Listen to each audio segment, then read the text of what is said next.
আজকের first topic siphon ক্রিয়া। তো সাইফনই আজকের মূল টপিক। প্রথম যেটা আমাদের ভালো করে পড়তে হবে, অনেকটা ডিটেলসে পড়তে হবে। তো ফার্স্ট আমরা দেখে নিই সাইফন কি।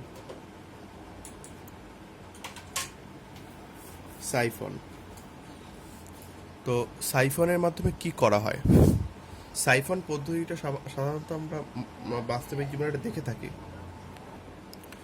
তো সাইফন ক্রিয়ার মাধ্যমে আমরা যেটা করি সেটা হচ্ছে সাধারণত উঁচুতে রাখা কোনো পাত্র থেকে কোনো তরলকে নিচে রাখা কোনো পাত্রে স্থানান্তর করি। কীরকমভাবে করা হয় দেখো প্রসেসটা। ধরো এই একটি পাত্র, এই একটি পাত্রে ধরো জল রয়েছে। এবার এই পাত্র থেকে জলটাকে আমরা এই পাত্রে নিয়ে আসতে চাই। তো এই পাত্রে নিয়ে আসতে গেলে আমরা কোনোভাবে পাত্রটাকে স্থানান্তর না করে, মানে কোনোভাবে কোনো রকম জায়গা পরিবর্তন না করে আমরা এই পাত্র থেকে জলটাকে এই পাত্রে নিয়ে আসতে পারি। এর জন্য কি করা হয়? এর জন্য একটা ইউ আকৃতির নল দরকার হয়। এই ইউ আকৃতির নলটাকে এইভাবে সেট করা হয়।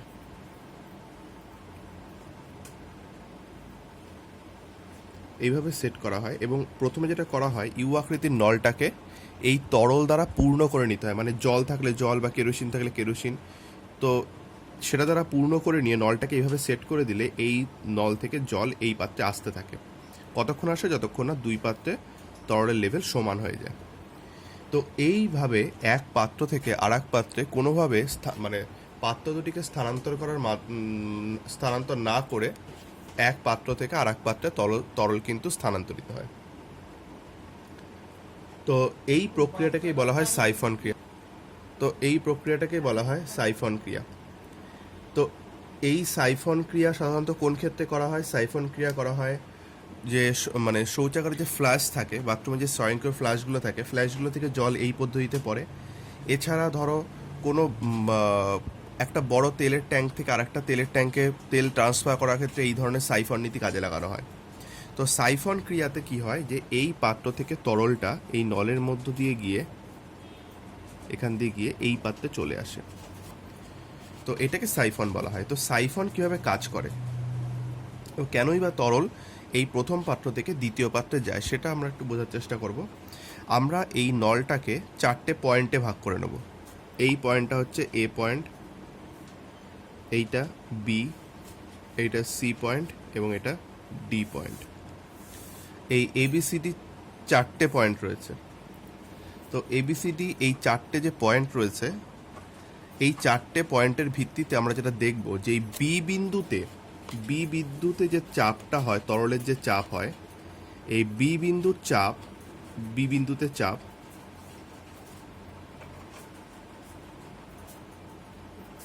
এই সি বিন্দুতে চাপের তুলনায় বেশি হয়।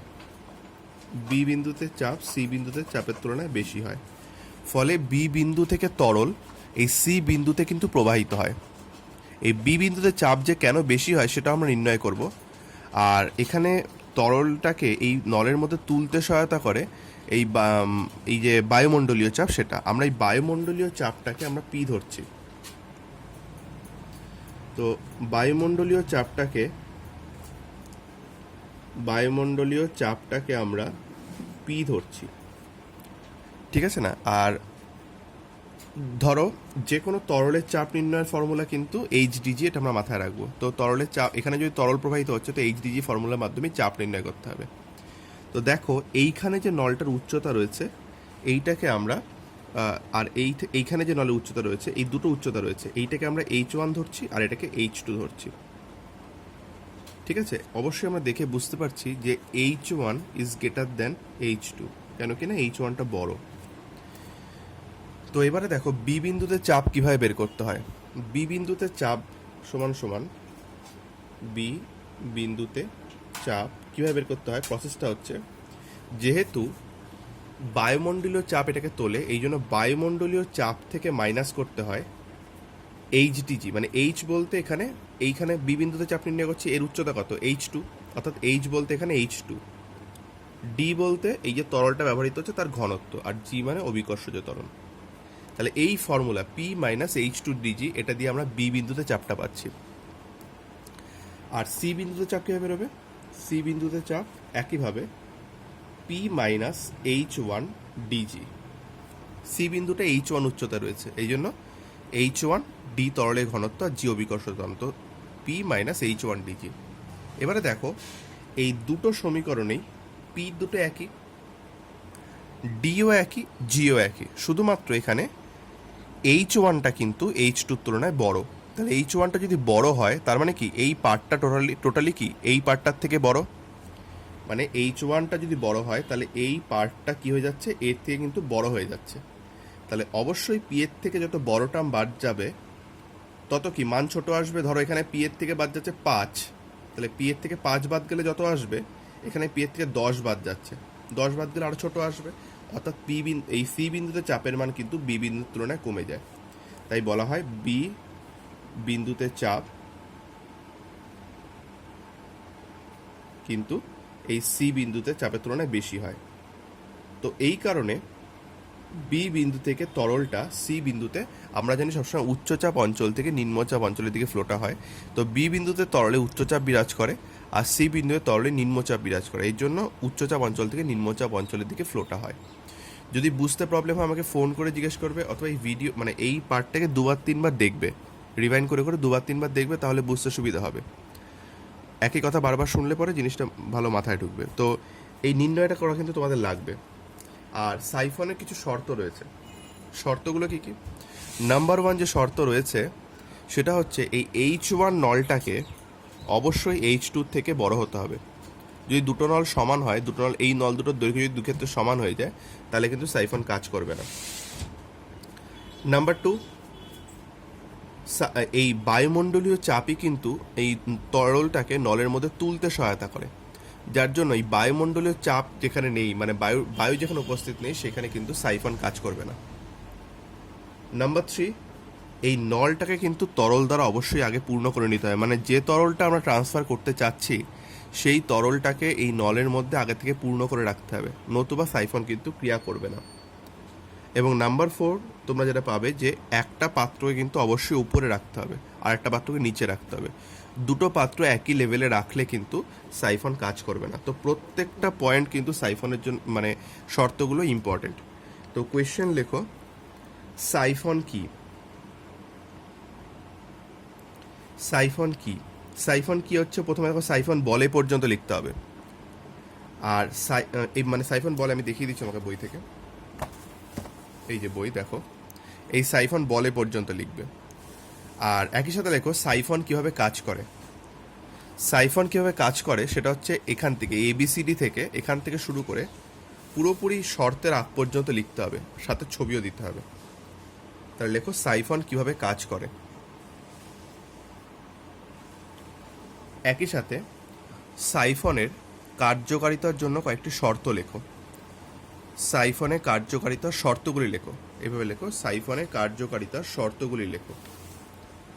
আর একই সাথে সাইফনের প্রয়োগ লেখো, সাইফনের প্রয়োগ লেখো। তো এই কোয়েশ্চেনগুলো ভালো করে এখান থেকে কিন্তু পড়বে। সাইফনটা কিন্তু এখানে মূল টপিক আমাদের, যেটা পুরোটাই ভালো করে জানতে হবে। সাইফন থেকে কিন্তু কোয়েশ্চেন পরীক্ষায় পাওয়াই যায়। নেক্সট আমরা চলে আসবো সমোচ্চশীলতা ধর্ম। তো সমোচ্চশীলতা ধর্মটা কি?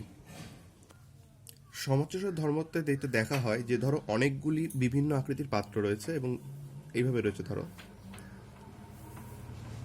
এভাবে বিভিন্ন আকৃতির পাত্র রয়েছে।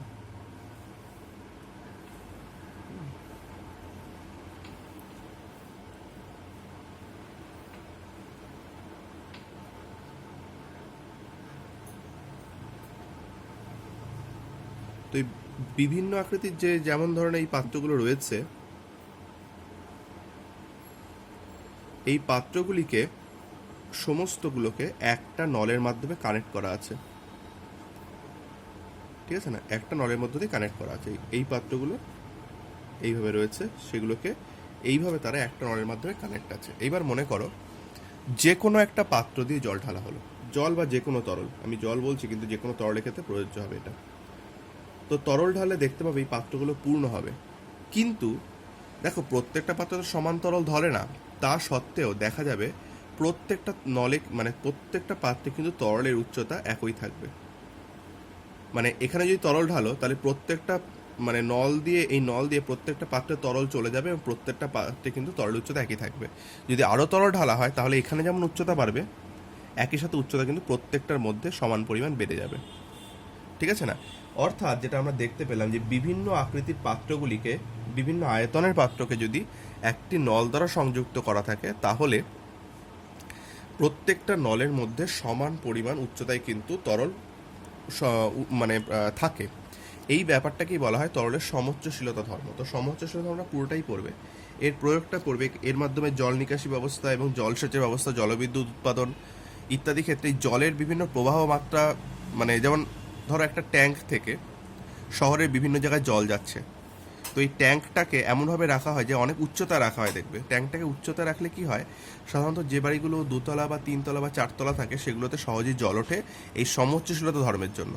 ট্যাঙ্কগুলো যদি নিচে থাকতো, যে ট্যাঙ্ক থেকে জল সাপ্লাই হচ্ছে সেই ট্যাঙ্কগুলো নিচে থাকলে কিন্তু জল কিন্তু 2তলা 3তলার উপরে উঠতো না। তো এই জন্য দেখবে ট্যাঙ্কগুলোকে অনেকটা ওপরে রাখা হয়, যাতে সমোচ্চশীলতা ধর্মের জন্য প্রত্যেকটা উঁচু বাড়িতেও কিন্তু জলটা পাওয়া যায়, উপরের তলাগুলোতেও যাতে জল পাওয়া যায়। তো কোয়েশ্চেন লেখো, সমোচ্চশীলতা ধর্ম কি, সমোচ্চশীলতা ধর্মের প্রয়োগ লেখো। সমোচ্চশীলতা ধর্ম কি, সমোচ্চশীলতা ধর্মের প্রয়োগ লেখো।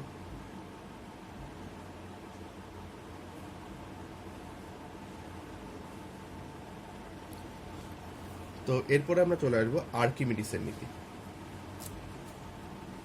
তো প্রত্যেকটা টপিককে ভালো করে আগে দেখে নেবে, দেখে নেওয়ার পরে পরের টপিকটাকে দেখবে, ঠিক আছে না? এখানে আমরা দুটো টপিক করলাম, একটা হচ্ছে সাইফন, একটা হচ্ছে সমোচ্চশীলতা ধর্ম। প্রত্যেকটা একটা একটা করে ভালো করে করবে, একবারে প্রত্যেকটা করতে গেলে কিন্তু সমস্যা হয়ে যাবে। তো দেখো আর্কিমিডিসের নীতিটা কি। আর্কিমিডিস নিয়ে সাধারণত একটা গল্প প্রচলন আছে, সেই গল্পটা তোমরা বইতে পাবে। ওই গল্পটা আমি আর ভিডিওতে বলছি না, ভিডিওতে বেশ বড় হয়ে যাবে, পরে যখন ক্লাস শুরু হবে তখন বলবো। আপাতত আমি আর্কিমিডিসের মূল নীতিটা নিয়ে বলছি, ঠিক আছে না? গল্পটা তোমরা পড়ে নিও, পরে আমি তোমাদের বলবো এক সময়। তো আর্কিমিডিসের নীতিটা কি বলছে,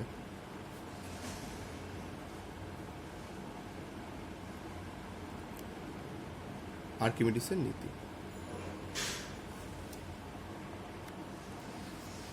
ধরো একটা পাত্রে একটা তরল রয়েছে, জল রয়েছে বা অন্য কোনো তরল রয়েছে। এইবার ধরো একটা কাঠের টুকরোকে এই তরলে নিমজ্জিত করা হলো, বা একটা কোনো কিছু, ধরো একটা কাঠের ব্লককে, এরকম একটা ব্লককে এই প্রবেশ করানো হলো, বা কোনো ধাতব ব্লককে প্রবেশ করানো হলো, বা কোনো একটা বস্তুকে প্রবেশ করানো হলো। এবার সাধারণত দেখবে জলের মধ্যে কোনো জিনিসকে ডুবিয়ে যদি ধরা যায়, দেখবে তার স্বাভাবিক যা ওজন হয়, নর্মালি বায়ুতে যে ওজনটা হয়, এই জলের মধ্যে বা অন্য কোনো তরলে নিমজ্জিত অবস্থায় তার ওজনটা কিন্তু একটু কম বলে মনে হয়। এই কম বলে মনে হয় এটাকে বলা হয় আপাত হ্রাস। মানে সোজাসুজি কিন্তু সত্যিকারে কিন্তু হ্রাস পাচ্ছে না, ঠিক আছে না? যদি এই বস্তুটাকে আবার তুলে আনা হয় উপরে, তাহলে যা ওজন ছিল তাই মনে হবে, কিন্তু তরলের মধ্যে নিমজ্জিত করার জন্য ওই সময়ের জন্য এর কিন্তু ওজনের একটা আপাত হ্রাস হচ্ছে, ঠিক আছে না? আপাত মানে ওই সময়ের জন্য যে হ্রাসটা হচ্ছে। তো এই আপাত যে হ্রাসটা হচ্ছে সেটা নির্ণয় করা যায়, কতটা ওজন হ্রাস হচ্ছে। কিভাবে নির্ণয় করা যায়? দেখো, তরলটা তো একটা উচ্চতায় ছিল, যখনই তুমি কঠিন পদার্থকে এর মধ্যে নিমজ্জিত করলে কিছুটা তরল কি হবে, উপচে এখান দিয়ে পড়ে যাবে, উপচে এখান দিয়ে তরলটা কি হবে, পড়ে যাবে। ধরো সেই তরলটাকে আরেকটা পাত্রে নিয়ে নেওয়া হলো। এই যে পাত্রে যে তরলটা পড়লো, এই যে তরলটা, এটাকে বলা হয় অপসারিত তরল। মানে ভালো করে বোঝো যে তরলটা একটা লেভেলে ছিল এই পাত্রে, যখনই তুমি একটা কিছুকে তরলের মধ্যে নিমজ্জিত করবে, স্বভাবত এই তরলটা কি হবে, একটুখানি অপসারিত হবে, উপচে পড়ে যাবে। সেই উপচে পড়ে যাওয়া তরলটাকে আমরা এখানে সংগ্রহ করলাম, এটাকে অপসারিত তরল বলছি। বলা হচ্ছে এই যে বস্তুটা তরলে নিমজ্জিত করার পরে যে ওজনের হ্রাস হলো, এই ওজনের হ্রাসটা এই বস্তু কর্তৃক অপসারিত তরলের ওজনের কিন্তু সমান। আবারও বলছি, কোনো বস্তুকে স্থির তরল, আচ্ছা আমরা জানি এটা তরল এবং গ্যাসীয় দুই ক্ষেত্রেই প্রযোজ্য হবে। তো তরল বা গ্যাসীয় মাধ্যমে নিমজ্জিত করলে, কারণ তরল এবং গ্যাস উভয়ই কিন্তু প্রবাহী, তো তরল বা গ্যাসীয় পদার্থ নিমজ্জিত করলে এই যে বস্তুটার যে ওজনের যে একটা নির্দিষ্ট হ্রাস হচ্ছে, আপাত হ্রাস হচ্ছে, কম বলে মনে হচ্ছে, সেটা কার সমান হয়? এই বস্তু কর্তৃক যে অপসারিত তরল, সে অপসারিত তরলের ওজনের সমান হয়। এটাকেই বলা হয় আর্কিমিডিসের নীতি। তো আর্কিমিডিসের নীতিটা কিন্তু তোমাদের পড়তে হবে, ভালো করে 2-3 বার রিডিং করে দেখবে যে এই পার্টে কোনো কিছু প্রবলেম হচ্ছে কিনা। না বুঝতে পারলে আমাকে ফোন করে জিজ্ঞেস করবে। তো এই আর্কিমিডিসের নীতি থেকে তোমাদের কোয়েশ্চেন লেখো, যে আর্কিমিডিসের নীতিটি লেখো, আর্কিমিডিসের নীতিটি লেখো। তো এই 3টে টপিক মানে প্লবতার আগ পর্যন্ত পড়া থাকবে। প্লবতা টপিকটা একটু বড় এবং বুঝতে একটু সময় লাগবে, তো এই জন্য এই যে দুটো টপিক, এই দুটো টপিক আগে ভালো করে পড়ে নাও। ফার্স্ট টপিক বললাম সাইফন, সেকেন্ড বললাম সমচ্চশীলতা, থার্ড বললাম আর্কিমিডিসের নীতি। এবারে তোমাদের যে অঙ্কগুলো আগের দিন বাকি ছিল, যে 1 এবং 2 দাগ আমি দেখিয়ে দিয়েছিলাম শব্দের অনুসরণী অঙ্ক, তার বাকি যে 3টে অঙ্ক ছিল সেই 3টে অঙ্ক আমি দেখিয়ে দিচ্ছি, তো ভালো করে দেখো। তো থার্ড অঙ্কতে বলা ছিল, এই অঙ্কটা দেখে করে নেবে সবাই খাতায়। থার্ড অঙ্কতে বলা ছিল একটি সনক 3 সেকেন্ডে 1500টি কম শব্দ তরঙ্গ উৎপন্ন করে, ঠিক আছে না? বলছে একটি ঘনীভবন এবং একটি তনুভবনের মধ্যবর্তী দৈর্ঘ্য যদি 68 সেন্টিমিটার হয়, তাহলে কম্পাঙ্ক, তরঙ্গ দৈর্ঘ্য এবং তরঙ্গ বেগ নির্ণয় করো। প্রথমে আমি কম্পাঙ্ক বের করব। সনকটি 3 সেকেন্ডে 1500 শব্দ তরঙ্গ উৎপন্ন করে। তাহলে 3 সেকেন্ড উৎপন্ন করে কতগুলি শব্দ তরঙ্গ? 1500 শব্দ তরঙ্গ। তাহলে 1 সেকেন্ডে উৎপন্ন করে 1500 ডিভাইডেড বাই 3। এই 1500কে ডিভাইডেড বাই 3 করলে 500 পাওয়া যায়। তোমরা মনে করে দেখো কম্পাঙ্কের সংজ্ঞা কী ছিল। কম্পাঙ্কের সংজ্ঞা ছিল যে 1 সেকেন্ডে যতগুলি শব্দ তরঙ্গ সৃষ্টি হয় তাকেই বলা হয় কম্পাঙ্ক। অর্থাৎ 1 সেকেন্ডে এই যে তরঙ্গ সৃষ্টি হলো একেই বলা হবে কম্পাঙ্ক। এর একক হচ্ছে হার্জ। অর্থাৎ কম্পাঙ্ক হবে, কম্পাঙ্ক সমান সমান 500 হার্জ। এবার আমরা বের করবো তরঙ্গ দৈর্ঘ্য। এবার তরঙ্গ দৈর্ঘ্য কীভাবে বের করবে দেখো। তোমাকে বলা হচ্ছে ঘনীভবন, তনুভবন। মনে করে দেখো যে স্প্রিংয়ে যখন তার মধ্যে কম্পন সৃষ্টি করা হয়েছিল, তখন কিছু কিছু জায়গায় খুব কাছাকাছি চলে এসেছিলো, আর কিছু কিছু জায়গায় খুব দূরে দূরে ছিল। এরম এই যে কাছাকাছি চলে এসেছিলো, আবার কিছু কিছু জায়গায় এরকম দূরে দূরে ছিল। তো এইভাবে স্প্রিংয়ে একটা কম্পন সৃষ্টি হয়েছিল, মানে অনুদৈর্ঘ্য তরঙ্গে যেটা হয়েছিল। এইগুলোকে বলা হয় ঘনীভবন, এগুলোকে ঘনীভবন বলা হয়, ঘনীভবন। আর এই যে এইগুলো, এই যে যেগুলো ফাঁকা মানে যেগুলোর মধ্যে দূরত্ব কম থাকে সেগুলোকে বলা হয় তনুভবন। তো তোমাকে বলা হচ্ছে যে একটা ঘনীভবন থেকে তনুভবনের দূরত্ব বলে দিচ্ছে 68 সেন্টিমিটার। মানে একটা ধরো ঘনীভবনে এই পয়েন্ট আর তনুভবনে এই পয়েন্ট, এর মধ্যে দূরত্ব হচ্ছে 68 সেন্টিমিটার। তো তরঙ্গ দৈর্ঘ্য কীভাবে বের করবে দেখো। মনে করে দেখো তরঙ্গ দৈর্ঘ্যের সংজ্ঞায় ছিল যে সমদশা সম্পন্ন দুটো কণার মধ্যে দূরত্বকেই বলা হয় তরঙ্গ দৈর্ঘ্য। দেখো ঘনীভবনের যে পয়েন্টটা আর তনুভবনের যে পয়েন্টটা সেটা কিন্তু সমদশায় নেই। ঘনীভবনের পয়েন্টটা ঘনীভবনে রয়েছে, তনুভবনের পয়েন্টটা তনুভবনে রয়েছে, তারা কিন্তু সমদশায় নেই। সমদশায় কোনটি রয়েছে? ঘনীভবনে একটা পয়েন্ট আর পরবর্তী ঘনীভবনে আরেকটা পয়েন্ট সমদশায় রয়েছে। তাহলে কি করবে? এই ঘনীভবন থেকে তনুভবনের যে দূরত্ব, একইভাবে তনুভবন, এই তনুভবন পয়েন্ট থেকে পরের ঘনীভবনের দূরত্ব কিন্তু সেম। তাহলে এইটুকু যদি 68 সেন্টিমিটার হয়, এইটুকু কিন্তু 68 সেন্টিমিটার। ভালো করে বোঝো যে একটা ঘনীভবন থেকে একটা তনুভবনের যে দূরত্ব, সেই তনুভবন থেকে পরবর্তী ঘনীভবনের দূরত্ব কিন্তু একই হয়। তাহলে এটা যদি 68 হয়, এটাও 68। তাহলে কি করতে হবে? তরঙ্গ দৈর্ঘ্য কি করতে হবে? 68কে 2 দিয়ে গুণ করতে হবে। তাহলে কি পেয়ে যাব আমরা? 136 মিটার, সরি সেন্টিমিটার। তাহলে কি পেয়ে গেলাম? একটা ঘনীভবন থেকে আরেকটা ঘনীভবনের দূরত্ব, এবং একই দশা সম্পন্ন দুটো বিন্দুর মধ্যে দূরত্বকেই বলা হয় তরঙ্গ দৈর্ঘ্য। এই জন্য তরঙ্গ দৈর্ঘ্য হচ্ছে 136 সেন্টিমিটার। মিটারে কনভার্ট করে লিখতে পারো 1.36 মিটার। এরপরে বলছে যে বেগ কত, তরঙ্গ বেগ কত। এবার বেগ কত কিভাবে বের করবে? আমরা জানি যে ফর্মুলা v=n ল্যামডা। আমাদের ভি বের করতে হবে। তাহলে এন কি? 500। এন মানে কম্পাঙ্ক, ল্যামডা মানে তরঙ্গ দৈর্ঘ্য। আমরা এটা মানে মিটারে ধরবো, কারণ এসআই পদ্ধতি করতে হচ্ছে। 1.36, এটা পয়েন্ট তুলবে, নিচে 100 আসবে, 0 0 কাটবে, 5 136 করলে পরে আসবে 680 মিটার পার সেকেন্ড। তাহলে এটা হচ্ছে তরঙ্গ বেগ। তাহলে কম্পাঙ্ক এটা অ্যান্সার, এটা ফার্স্ট অ্যান্সার। তরঙ্গ দৈর্ঘ্য এটা সেকেন্ড অ্যান্সার, এবং তরঙ্গ বেগ এটা হচ্ছে থার্ড অ্যান্সার। এরপরে চলে আসি 4 দাগের অঙ্কে। 4 দাগের অঙ্কে দেখো কি কি দেওয়া আছে।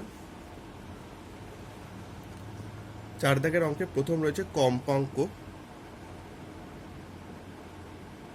যেটাকে আমরা এন ধরছি, এটা দেওয়া আছে 2 কিলো হার্জ। এবার বলে রাখি যে কিলো হার্জ দিয়ে কাজ হবে না, আমাদের হার্জে কনভার্ট করে নিতে হবে। তো কিলো হার্জ থেকে হার্জে কনভার্ট করতে গেলে যেমন কিলোগ্রাম থেকে গ্রামে কনভার্ট করতে গেলে হাজারের দিয়ে গুণ করতে হয়, একইভাবে কিলো হার্জ থেকে হার্জে কনভার্ট করতে গেলেও 1000 দিয়ে কিন্তু গুণ করতে হবে। তাহলে করলে পরে আসছে হচ্ছে 2000 হার্জ, এটা কম্পাঙ্ক। এরপরে তরঙ্গ দৈর্ঘ্য দেওয়া আছে। তরঙ্গ দৈর্ঘ্য হচ্ছে তরঙ্গ দৈর্ঘ্য যেটা কিনা ল্যামডা, এটা রয়েছে তোমাদের 40 সেন্টিমিটার, অর্থাৎ এটাকে আমরা মিটারে নিয়ে নেবো, কারণ সবসময় এসআইতে করবো আমরা। তাহলে 100 দিয়ে ভাগ করলে তাহলে 0.4 মিটার। এইবার বলছে যে তরঙ্গটি 1.6 কিলোমিটার পথ যেতে কত সময় লাগবে। তার জন্য আমরা তরঙ্গ বেগটাকে বের করে নেবো আগে। তরঙ্গ বেগ হচ্ছে ভি, এটা বের করব। তাহলে এটা ফর্মুলাটা কি, এটা আমরা ফর্মুলা সবাই জানি, যেটা ফর্মুলা হচ্ছে V equal to N lambda. তাহলে এন কত, এন হচ্ছে 2000, ঠিক আছে না? আর ল্যামডা কত, ল্যামডা হচ্ছে 0.4। পয়েন্ট তোলো, 10 আসবে, 0 কাটলো, 4 দুগুণে 8, 800 মিটার পার সেকেন্ড, অর্থাৎ তরঙ্গের বেগ হচ্ছে 800 মিটার পার সেকেন্ড। তার মানে কি বোঝাচ্ছে? তার মানে বোঝাচ্ছে তরঙ্গটা 800 মিটার যায় পার সেকেন্ডে। 800 মিটার পার সেকেন্ড বলতে তাই তো বোঝায় যে 800 মিটার যায় পার সেকেন্ডে, প্রত্যেক সেকেন্ডে তরঙ্গটি যায় 800 মিটার। তোমাকে বলা হচ্ছে 1.6 কিমি পথ যেতে কত সময় লাগবে। এবার এইটা যেহেতু মিটারে রয়েছে, তোমাকে এটাও মিটারে নিতে হবে। তাহলে 1.6 কিমি থেকে মিটারে নিতে গেলে তোমাকে 1000 দিয়ে গুণ করতে হবে। গুণ করলে এটা 10 হয়ে যাবে, 0 কাটলো, তাহলে 1600 মিটার, 1600 মিটার। তাহলে 1.6 কিলোমিটার বলতে 1600 মিটার বোঝায়। তাহলে আমরা কি দেখলাম যে 800 মিটার পার সেকেন্ড বলতে কি বোঝায়? 800 মিটার পার সেকেন্ড বলতে বোঝায় 1 সেকেন্ডে তরঙ্গটি যায় 800 মিটার। এটা উল্টো লেখা হয়ে গেল, এটা এভাবে লেখো, যেহেতু দূরত্ব এখানে দেওয়া আছে, তাহলে এটা ভাবে লেখো যে 800 মিটার যায় 1 সেকেন্ড সময়। তাহলে 1600 মিটার যাবে 1600 ডিভাইডেড বাই 800। যদি তোমাদের একে করে নিতে হয়, মানে একে কত যায় সেটা করে নেবে, অসুবিধা নেই। 8 দুগুণে 16, অর্থাৎ 2 সেকেন্ড সময় লাগবে, অর্থাৎ অ্যান্সার হবে 2 সেকেন্ড। এটা হচ্ছে 4 দাগের কোয়েশ্চেন। ঠিক আছে না? বুঝতে সমস্যা হলে বলবে আমাকে, বলে দেবো আবার। তো নেক্সট হচ্ছে 5 দাগের কোয়েশ্চেন। তো 5 দাগের কোয়েশ্চেনে বলা হয়েছে যে ঐশিকী একটি উঁচু বাড়ির তলায় 100 মিটার দূরে দাঁড়িয়ে হাততালি দিল। সে দেখো, ঐশিকী একটি উঁচু বাড়ির তলায়, মানে এক বাড়িটা ধরো এখানে রয়েছে আর ঐশিকী এরকম জায়গায় রয়েছে। এবার সে এরকম জায়গায় দাঁড়িয়ে হাততালি দিয়েছে। এবার এখান থেকে হাততালি দেওয়া, আচ্ছা ওর থেকে বাড়ির দূরত্ব বলে দিয়েছে 100 মিটার। এই ডিস্টেন্সটা কত? 100 মিটার। এবার ও যে হাততালিটা দিয়েছে, সে হাততালির প্রতিধ্বনি শুনতে পেয়েছে। প্রতিধ্বনি শুনতে পেয়েছে মানে কি? শব্দটা গেছে, বাড়িতে ধাক্কা খেয়েছে, ধাক্কা খেয়ে আবার ফিরে এসছে, ঠিক আছে না? গিয়ে ধাক্কা খেয়ে ফিরে এসছে, এই টোটাল টাইম লেগেছে 0.6 সেকেন্ড। তাহলে ঐশিকীর থেকে বাড়ির দূরত্ব 100 মিটার, আর ঐশিকী যে হাততালি দিয়েছে সেই শব্দটা গিয়ে বাড়িতে ধাক্কা খেয়ে ফিরে আসতে সময় লেগেছে 0.6 সেকেন্ড। বলেছে শব্দের বেগ কত। দেখো এই 0.6 সেকেন্ডের শব্দ কতটা গেছে আগে আমরা দেখে নিই। দেখো 0.6 সেকেন্ডের শব্দ কিন্তু এই দূরত্বটাকে 2 বার অতিক্রম করেছে। একবার শব্দটা গেছে, আবার শব্দটা সেই পথ ধরে ফিরে এসছে, অর্থাৎ 0.6 সেকেন্ডে